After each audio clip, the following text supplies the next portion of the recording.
Hey friends, welcome again. Today we will discuss about some problems related to Kirchhoff's second law, which is Loops law.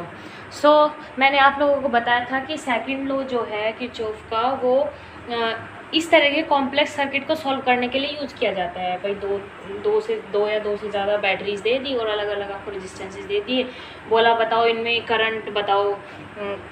किसी एक में पूछ लेगा इससे current कितनी जाएगी, या फिर पूछेगा कि R3 में करंट कितनी जाएगी। आपको क्वेश्चंस में न्यूमेरिकल्स में बेसिकली आपको R1 R2 R3 I E1 E2 इन सभी की वैल्यूज़ गिवन होगी। मैं यहाँ सिर्फ आपको एक नॉर्मल तरीके से समझा रही हूँ। वैल्यूज़ आपके पास कुछ भी हो सकती है, भाई 10 ओम का भी हो सकता है, 20 ओम का भी, 2 ओम का भी, कुछ भी हो सकता है। सो आप यहाँ पे पहले ध्यान से देखिए कि हमें पहले नॉर्मल इक्वेशन कैसी बनानी है, और फिर जैसे भी आपको वैल्यू दी जाएगी उस तरीके से आप उसको सॉल्व कर लीजिए। तो सबसे पहले जो हमें गिवन सर्किट होगा उसमें हम करंट डिसाइड कर लेते हैं। हमेशा देखिए बैटरी के पॉजिटिव टर्मिनल से करंट निकलेगी, तो सपोज कीजिए यहाँ से करंट निकली I1, सपोज कीजिए यहाँ से करंट निकली I2। देन इस वाले वायर पे क्या लग जाएगा, यहाँ पे जंक्शन रूल, पहले मैं इसको नाम दे देती हूँ A B C D E and this one is F। तो मैं देखो डी जंक्शन पे क्या होगा, जंक्शन रूल किरचॉफ का फर्स्ट रूल क्या है कि जितनी करंट किसी जंक्शन पे आएगी उतनी वहाँ से जाएगी। इसका मतलब इस जंक्शन पे आ कितनी करंट रही है I1 प्लस I2, और जाएगी यहाँ से कितनी I1 प्लस I2, क्योंकि जितनी आई है उतनी ही जानी अनिवार्य है किरचॉफ के फर्स्ट लॉ के अकॉर्डिंग। समझ गए? इसका मतलब यहाँ से जब वापस जाएंगे तो इस वाले जंक्शन पे ई जंक्शन पे क्या होगा, ये जो E2 यहाँ पे मैंने बैटरी लगाई है वो अपना करंट ले लेगी I2, एंड ये कितना चला जाएगा इधर I1। सो मुझे पता चल गया। अभी आप देखिए इसमें क्लोज लूप कितने हैं, क्लोज लूप कितने हैं फ्रेंड्स, ये देखिए A B E F, A first loop, B C D E B second loop, and A C D F A third loop. तो इसका मतलब मुझे ओवरऑल इस सर्किट में 3 लूप मिले हैं। ठीक है, जितनी ज़्यादा इक्वेशंस होगी मेरे पास उतनी ही इजीली हम सॉल्व कर सकते हैं। भाई वो तो नंबर ऑफ अननोन वेरिएबल्स पे डिपेंड करता है, अगर आप मैथ्स के स्टूडेंट हैं तो आप जानते ही होंगे। ठीक है, तो सपोज कीजिए मैं फर्स्ट लूप ले लेती हूँ। इन लूप कौन सा, A B E F A, this one loop. Suppose कीजिए ये फर्स्ट लूप है। अब फर्स्ट लूप है, सपोज कीजिए मैं कैलकुलेशन करती हूँ इस तरीके से चलूँगी, मतलब यहाँ से इस तरीके से चलूँगी। ठीक है, अभी आप ध्यान से देखिए, मैं सारी कैलकुलेशन एक साइड करूँगी और इक्वल्स टू 0 रख दूँगी। अब उसका मैं रूल बता देती हूँ आपको, ठीक है, मेरे अकॉर्डिंग, जो बहुत ईजी है। वैसे आपको अलग अलग बुक में अलग अलग रूल्स दे दिए जाएंगे। देखिए, अगर आप कैलकुलेशन करते हुए चल रहे हैं किसी लूप में और आप करंट की डायरेक्शन के एंटी चल रहे हैं, सपोज कीजिए यहाँ पे देखिए मैं चल रही हूँ, करंट इधर को आ रहा है, तो इन दोनों का जो प्रोडक्ट होगा रेजिस्टेंस का और करंट का वो माइनस में लिया जाएगा। लेकिन अगर मैं इस तरीके से कैलकुलेशन करती हुई चल रही हूँ कि करंट की भी डायरेक्शन वही है और मेरी कैलकुलेशन की भी डायरेक्शन वही है, तो अब इन दोनों का प्रोडक्ट क्या लिया जाएगा, प्लस में। ठीक है, और सिंपली बैटरी ये रेजिस्टेंस के लिए तो आपको समझ में आ गया होगा, और सिंपली बैटरी के लिए क्या है, अगर मैं कैलकुलेशन करते हुए नेगेटिव टर्मिनल से जाती हूँ तो EMF जो है वो माइनस में लिया जाएगा। लेकिन अगर मैं कैलकुलेशन करते हुए पॉजिटिव टर्मिनल पे जा रही हूँ तो जो EMF है वो पॉजिटिव लिया जाएगा। समझ गए आप लोग? इतनी नॉलेज आप लोगों के लिए काफ़ी है। सो फ्रेंड्स, अभी देखिए आप, तो देखिए मैं इसमें देखती हूँ loop A B E F A में। ठीक है, अभी देखिए जैसे ही मैं इस लूप में चलती हूँ तो मेरे पास सबसे पहले क्या आता है, EMF E2। तो क्या होगा, मैंने क्या बताया था कि अगर नेगेटिव में जा रहे हैं तो नेगेटिव, और अगर पॉजिटिव में जा रहे हैं तो पॉजिटिव। लेकिन ये कहाँ पे आ रहा है, पॉजिटिव में जा रहे हैं ना हम कैलकुलेशन करते हैं ऐसे, तो क्या लिया जाएगा, E2 प्लस में। अभी आगे देखिए करंट की डायरेक्शन ये, मेरी कैलकुलेशन की डायरेक्शन ये, तो इन दोनों का प्रोडक्ट क्या लिया जाएगा, माइनस में, माइनस I2 R2। अभी ये देखिए इस लूप में ऐसे चलेंगे, अब देखिए करंट की भी डायरेक्शन यही, मेरी कैलकुलेशन की भी डायरेक्शन यही, तो इन दोनों का प्रोडक्ट क्या लिया जाएगा, माइनस में I1 R1। अभी यहाँ पे देखिए नेगेटिव टर्मिनल पे जा रहे हैं तो EMF क्या लिया जाएगा, माइनस में, माइनस E1। और यहाँ पे देखिए अभी हम दोबारा वहीं पे आ गए, इसका मतलब calculation complete is equals to 0। समझ में आ गया फ्रेंड्स आपके? मैं आप लोगों को बस यही बताना चाह रही थी। तो लूप फर्स्ट में समझ में आ गया, सपोज कीजिए इक्वेशन नंबर फर्स्ट। अभी मैं सेकंड लूप की बात करती हूँ। In loop B C D E B क्या होगा, अब ये तो मैंने फर्स्ट लेट कर रखा था, अब ये मैंने सेकंड लेट किया। सपोज कि इसमें भी मैं ऐसे ही चलूँगी तो क्या होगा, इधर से चलिए, ये देखिए मेरी कैलकुलेशन की भी डायरेक्शन यही है और करंट की भी डायरेक्शन यही है। इसका मतलब इन दोनों का प्रोडक्ट जो है वो प्लस में लिया जाएगा। इसका मतलब क्या है, I1 plus I2 into R3, समझ गए। अब यहाँ पे देखिए इधर को मेरी कैलकुलेशन की भी डायरेक्शन यही, करंट की भी यही, तो इसका मतलब ये भी प्लस में लिया जाएगा I2 R2। अब ये देखिए नेगेटिव टर्मिनल पे जा रहे हैं तो क्या होगा, माइनस E2, और यहाँ पे क्लोज लूप बंद हो गया तो इक्वल्स टू 0। ये question number second. I hope आप लोगों को ये भी लूप समझ में आ गया होगा।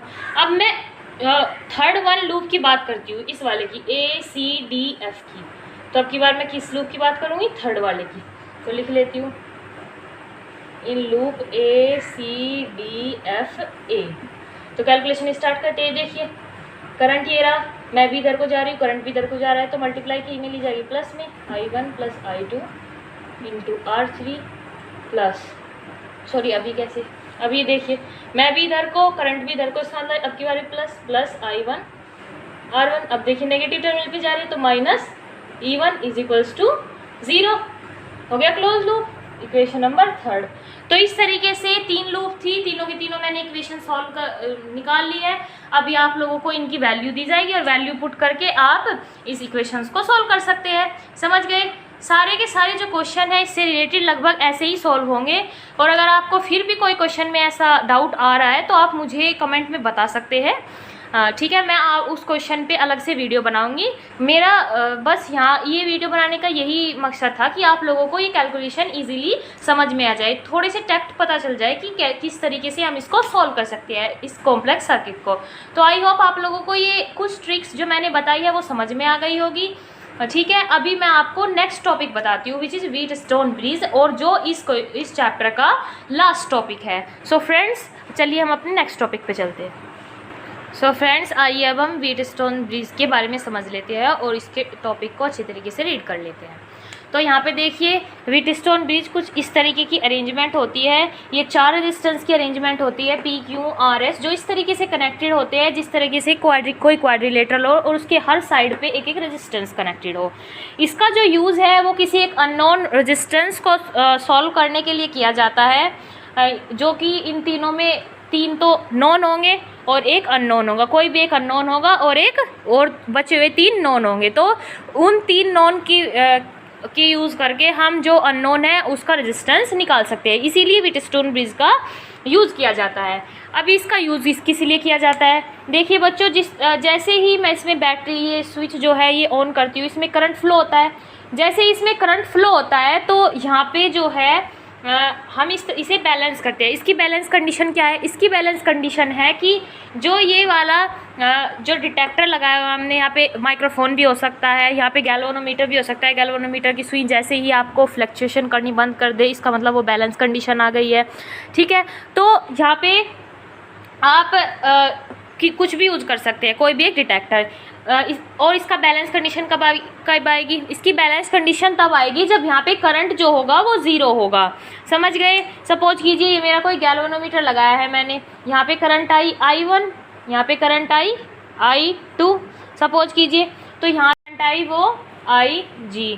तो यहाँ पे करंट क्या जाएगी, जंक्शन रूल लगाइए, आने वाली करंट इज इक्वल्स टू जाने वाली करंट।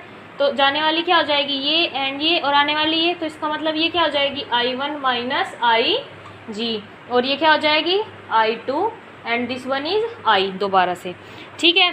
तो ये आप लोगों के समझ में आ गया। अब मैंने बताया कि इसमें बैलेंस कंडीशन है, बैलेंस कंडीशन क्या है इसकी, जो IG की करंट है वो 0 हो जाएगी। तो मैं यहाँ पे लूप रूल लगा देती हूँ, क्या हो जाएगा लूप, एक तो ये वाला लूप हो जाएगा, लूप फर्स्ट, ये लूप सेकंड। तो लगाइए आप लोग, लूप फर्स्ट क्या है, लूप फर्स्ट ये वाला। तो इसमें देखिए आप किस तरीके से चलना चाहेंगे, देखिए मैं भी इधर को जा रही हूँ, मैं इधर को जा रही हूँ, करंट इधर को जा रही है, तो क्या हो जाएगी माइनस से माइनस I1 इंटू P। इधर देखिए मैं भी इधर को, कैलकुलेशन भी इधर को, तो ये क्या हो जाएगी प्लस I2R, और अब मैं इधर को चली तो क्या हो जाएगी माइनस G इंटू IG, क्योंकि कैलकुलेशन इधर को और करंट इधर को इज इक्वल्स टू 0। समझ में आ गया। अब इन बैलेंस्ड कंडीशन क्या हो जाएगी, balance condition IG equals to 0। जैसे IG इक्वल्स टू 0 हो जाएगी तो क्या हो जाएगा I1P plus I2R is equals to 0, क्योंकि ये तो 0 हो जाएगा। अब मैं इसे यहाँ पे ले आती हूँ तो क्या हो जाएगा, I1P is equals to I2R, ये इधर आ जाएगा। ठीक है, अभी तो P upon R is equals to क्या हो जाएगा, I2 अपॉन I1। ये क्वेश्चन नंबर फर्स्ट सपोज कीजिए। ठीक है, अभी मैं लूप सेकंड में देखती हूँ। तो लूप सेकंड में क्या है, लूप सेकंड में भी ऐसे ही है। मैं इधर से चली सपोज कीजिए तो क्या हो जाएगा, G इंटू आई जी। अब इधर चली तो क्या हो जाएगा, प्लस के, क्योंकि कैलकुलेशन भी इधर हो, करंट भी इधर को, तो I2 इंटू एस। अब मैं इधर को चली तो क्या हो जाएगा, माइनस के Q into I1 minus I G is equals to 0। तो इन बैलेंस कंडीशन, मैं BC लिख देती हूँ, इन बैलेंस कंडीशन क्या हो जाएगा, आई जी इक्वल्स टू 0। तो ये क्या हो जाएगा, ये 0 और ये बचेगा और ये बचेगा, तो क्या बचा, I2S minus Q I1 equals to 0। ठीक है, अभी ये इधर जाएगा तो क्या आ जाएगा, I2S इज इक्वल्स टू क्या आ जाएगा, Q I1, और मुझे किसकी वैल्यू चाहिए, I2 अपॉन I1 की, which is equals to Q upon S। ये मेरी क्वेश्चन नंबर सेकंड आ गई, Q अपॉन S। ठीक है, अभी with the help of equation first and second,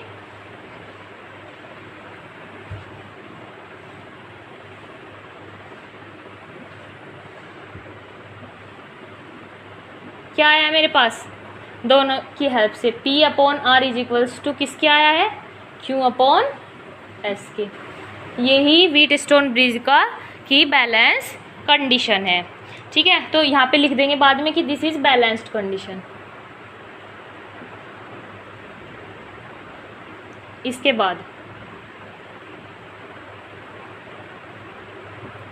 समझ गए आप लोग, इसका मतलब जैसे ही मैं उन रेजिस्टेंसेस का रेशो लेती हूँ जो एडजेसेंट साइड्स पे है इस क्वाड्रिलेटरल के, तो उन दोनों का क्या रेशो सेम आता है। कब आता है, जब गैल्वेनोमीटर में करंट 0 होता है। इसका मतलब इसकी सेंसिटिविटी जब गैल्वेनोमीटर की 0 होती है।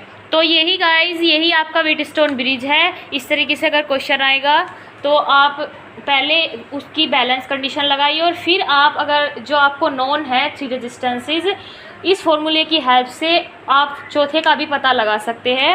So friends, thank you so much for watching my today's video and keep supporting me.